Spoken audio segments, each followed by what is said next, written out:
Hi, my name is Jesse, and I would like to read to you my own State of the Union address. I believe this will be the most important election in the United States history, and for the sake of preserving this great nation, for both ourselves and our future generations, I believe it is imperative that we get this right. I wanted to make this video in hopes that it would inspire you to vote for the right reasons and motivate you to vote for the right person. I understand that who one person thinks is the right candidate may not be who someone else likes, but it is my goal to explain how I feel more Americans can come to an agreement and be united. I am a resident of the great state of New Jersey, and along with millions of people up and down the coast, some of my own friends and family are still weathering the storm. To those of you who have lost loved ones, who have lost homes, who have lost power, I want you to know that it will get better. This stormy weather cannot last forever, so just hold on. Together, through the resilience of our fellow Americans and the prayers and support of a nation, we will make it through and once again prove to the world whose eyes are ever fixed on us exactly why we are the greatest nation this world has ever seen. However, we have come to a fork in the road, as we have so many times before, where we have a choice to make. And I speak to you not as a politician, not as an actor, professional musician, or athlete, and not as a member of the media. I speak to you as a college-aged, unemployed, middle-class American. And this great nation, who I love, I see in decline. This great nation that my cousin and several of my friends and neighbors sacrificed their lives to defend, along with so many other brave men and women. They put themselves in harm's way, leaving behind their family and friends and all the comforts of home, just so we can have our freedom. The freedom of our founding fathers that they fought for, the freedom my great-grandparents immigrated to pursue. My father is black, of African descent. My mother is white.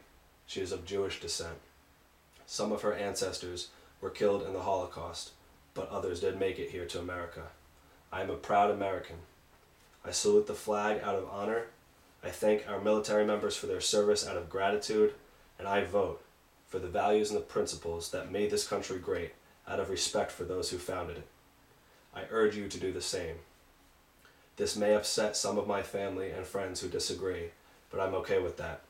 Because when I was a little kid, I had a poster on my wall that my parents always encouraged me to try and live by. It read, "Stand up for what is right, even when you're standing alone." It's not easy, but I try. But unfortunately, so many times we can't bring ourselves to do the right thing because so many people are doing the opposite. And this is why I felt the need to make this video. If you see an injustice being done, you would hopefully feel the obligation to do something about it. I opted to take my inspiration from Dr. Martin Luther King Jr. and make my case peacefully. Even Jesus Christ said to speak the truth in love. So to all the undecided voters in all the swing states, and to Americans everywhere, we're going to have ourselves our own town hall meeting. Number one, there are 23 million people out of work, including myself. That's more than the population of some entire states. Each month the unemployment number comes out. Yesterday it went up to 7.9%. However, that does not mean the national level of unemployment is at 7.9% total. Most people don't realize this. The 7.9% was for the month of October only, and it does not include the people who have stopped looking or who have a job but are making far less than they used to because this is the best they can do. The real number is around 14% nationally. That's way too high. Number two, there is a shortage of gas in my state right now due to the hurricane. Governor Christie, who is doing an excellent job, ordered for cars to fill up on odd and even days, just like during the Carter administration. 4 years ago, gas prices were about $1.60 or so. Now it's about $3.60 or more. I used to pay $25 to fill my car up. Now I pay $40. That's way too high. And on top of it, I have no job. Number three, I go to the store to buy food for my mom. She gives me $50. I end up having to add money to it because $50 no longer buys the amount of groceries it used to. And we're still all low on some things, but that's all we can afford because the price of groceries is way too high, and I had to pay $40 already to put into my car, and I have no job. Number 4, the line at the store is long. Lots of people who are affected by the storm are in need of restocking. They wouldn't have been able to buy so many things, but along with 47 million Americans, they are on food stamps. That sounds like a good thing, but here's a better thing. Lower prices for groceries, lower prices for gas, and a job. A good paying job. Number 5, 2 of my grandparents stayed with us during the storm. They're both on Medicare. One likes one candidate, one likes the other. But they both rely heavily on that program and would be devastated if it was destroyed. But at the rate things are going, they, and certainly my parents and I, would have nothing left to cover us. And that cannot happen. But it will, unless the right person steps in and fixes the problem. Along with the 47 million Americans on food stamps, the $4 gasoline, and the 23 million people out of work. Number 6, the education system is failing because some teachers are failing to teach, so some kids are failing to pass. And government is failing to fire the bad teachers and let parents choose where to send their children.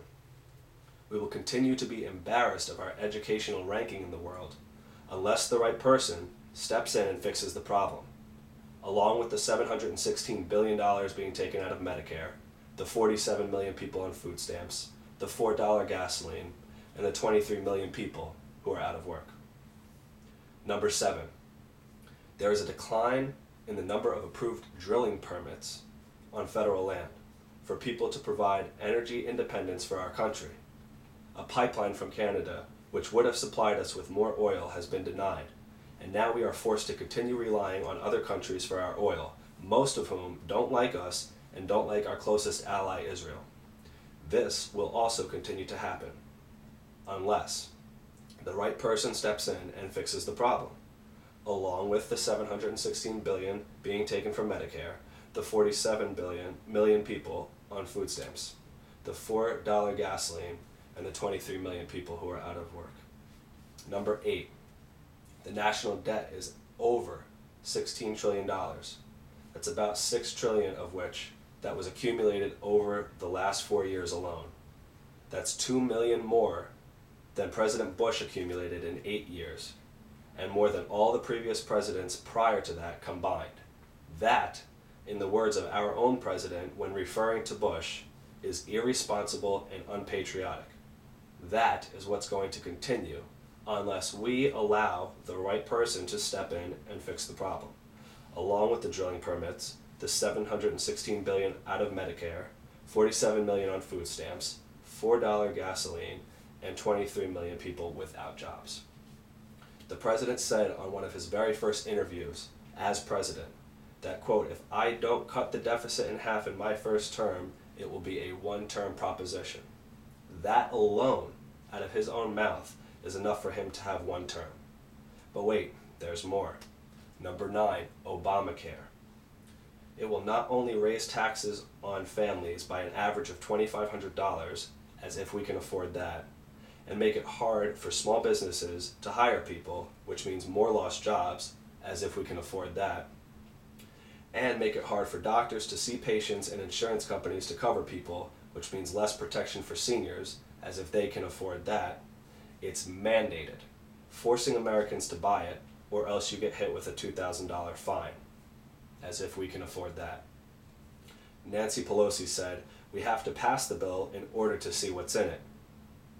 That's like somebody telling you you have to buy a house in order to see what it looks like.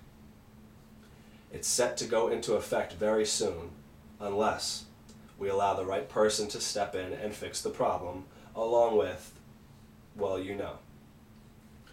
As if we can afford any of the last 9 things I named, there's one more thing that sickens me to the core of my being.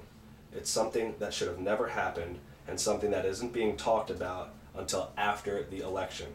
Because if the truth were told, it would bury this administration like this administration has buried the middle class.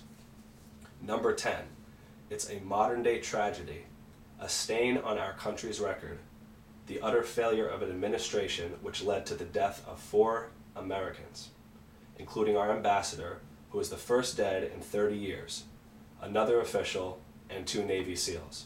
Our consulate in Benghazi, Libya was attacked on September 11th of this year, after we were already attacked back in June. And despite requests for more security and growing fears from the ambassador himself, no help was given, and security was far less than adequate, despite the fact that a live feed of audio and video was being sent directly to the White House, and 2 requests to try and save the ambassador were denied, twice. The heroic Navy SEALs disobeyed orders and tried anyway. They knew it was a terrorist attack immediately. And after fleeing from the consulate to the annex building a mile away, under heavy fire, they requested backup, and none was sent. Even though U.S. aircraft were right in Italy an hour away, 2 Navy destroyers were right off the coast of Libya. There was plenty of time to send help, but none was sent. And then back and forth for 2 weeks, the President, the Secretary of State, our ambassador to the United Nations, they couldn't decide whether to tell the people it was a result of a protest due to a YouTube video that most Americans hadn't seen, or that it was a terrorist attack. Now I wonder, how is it that the greatest government, with the greatest intelligence agencies in the world, couldn't figure out for 2 weeks what happened and why they couldn't send help, thus resulting in the death of 4 Americans? And they still can't, to this day, 53 days later. Why is it that the president can't have a press conference and tell the American people the truth and the families of the lost so they can have closure? They say, we're gonna find those who did this and bring them to justice.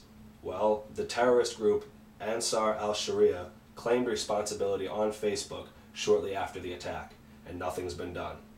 I don't understand it, but I do know this. I promise you, as sure as I am sitting here, that you will not hear the truth before Election Day. And that is more than a shame. Some say this cover-up is like Watergate. I say this is worse. With Watergate, there were wiretappings. With this, there's the death of 4 Americans. Our president won't tell us what he knows, and it literally makes me sick.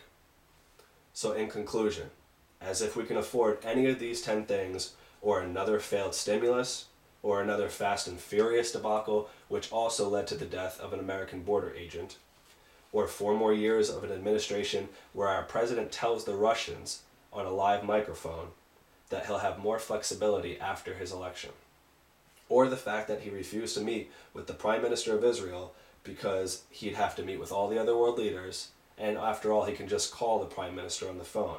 But yet there's time for The View, Jay Leno, David Letterman, Jay-Z and Beyonce, MTV, multiple radio interviews, more rounds of golf, more games of basketball, more vacations. I'm done. I'm tired of it. Enough is enough. I don't want a president with swag. I want a president with experience.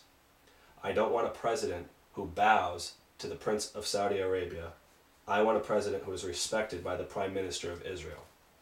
I don't want a president just because he's black, any more than I want a doctor just because he's black. The idea that the color of your skin makes you better at your job is ridiculous. This president has had his chance to fix things for 4 years, the first 2 years with a Democratic House and Senate, and he has failed, miserably. I wish it weren't true. Do you think I enjoy $4 gas and being unemployed? Maybe you do. If you do, re-elect this president, because that's one thing he can deliver on. But if you want real hope and change, then it's time to make a change. If you don't study for the test in school, you get an F. If you don't practice your sport, you sit on the bench. If you don't do a good job at work, you get fired. Why is the presidency, the most important job of all, any different? And if after 4 years you still think this is all President Bush's fault, I leave you with this. Your friend sees a car that he really wants to own. He sees it's damaged, and he knows he'll probably find even more hidden damage once he buys it. But he doesn't care, so he asks you and all his friends for money to buy the car. He promises everyone that he's going to fix it and make it good as new. So you feel inspired and hopeful, and you help him buy it. But instead of fixing it, he spends your money on a new smartphone, a new computer, a new television. the whole time complaining that the person he inherited the car from really screwed things up, but still promising you and all his friends he's going to fix it and that the car is really looking nicer and it's riding great, when everyone can see with their own eyes that things are getting worse by the day as he continues to drive it into the ground. 4 years go by. The car has 4 flat tires, a cracked windshield, a blown head gasket, no brake pads, and a gas tank that's barely above E. You and your friends didn't get the change that you hoped for. So you ask your friend, why should we give you any more money this time? And he says, don't worry about it. I got new windshield wipers, some new seat covers, a couple cool bumper stickers, and an air freshener. Things are going great, but there's still more work to be done. I need your help. I need you to give me more money so we can keep moving forward. Let me ask you, would you give your friend more money after he wasted your money for 4 years straight? Or would you take away the car that you helped buy in the first place and give it to the mechanic to fix? The car is the economy, and the president is the friend. He had 4 years to fix it, and he failed. Bad. It's time to go with someone who knows how to fix it because he's been doing it his whole life. It's common sense. Don't make it more complicated than it has to be. Look around you at the country. Look at the shape we're in. Are you proud of that? Would your grandparents be? Would their parents? How about our founding fathers? Do you think this is the America they gave their lives for? I don't. And I am not going to sit by and do nothing about it and let it continue going this way, and neither should you. I wanted to make this video in hopes that it would inspire you to vote for the right reasons and motivate you to vote for the right person. I believe that Mitt Romney is the right person. He believes in America, and I believe in him. And this Tuesday, November 6, 2012, I urge you to vote for Mitt Romney for the President of the United States. God bless you and your family, and God bless the United States of America.